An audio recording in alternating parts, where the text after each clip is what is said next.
In 1986, a team of researchers entered a dark cave beneath Mount Owen in New Zealand.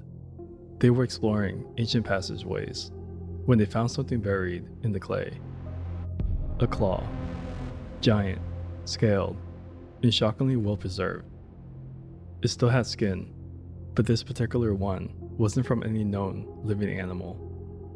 It belonged to a creature that had supposedly gone extinct 600 years earlier. The expedition was part of a routine archaeological survey, but when they unearthed the claw, it looked fresh, almost like it had been buried days ago.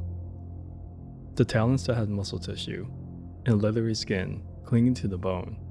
The team was so stunned, they thought it might belong to an undiscovered species still alive in the mountains. But carbon dating told a different story. The claw came from a giant flightless bird called the Upland Moa, part of a species family that once roamed New Zealand for thousands of years.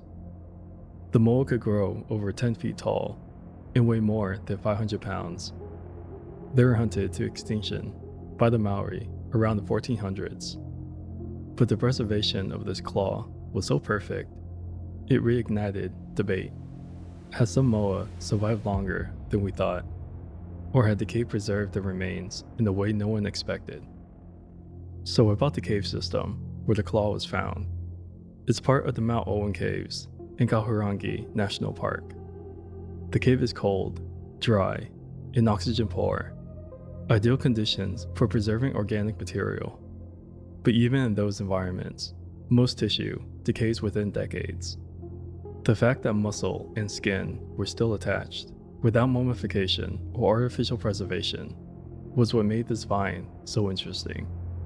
It's one of the most complete, non-fossilized remains ever found of an extinct species, and it looked more like something out of a horror movie than an archaeological dig. The claw now sits in the Museum of New Zealand, and it's one of the most famous images in paleoarchaeology. But the find raises bigger questions.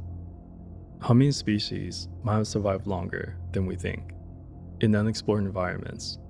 And how many other quote-unquote extinct animals might leave behind physical clues if we know where to look? Some locals still whisper about unseen creatures in New Zealand's remote mountains. The claw didn't prove they're real, but they didn't rule them out either. A perfectly preserved claw from a creature lost to time, not fossilized, just waiting in the dark. And when it was found, it looked almost ready to move.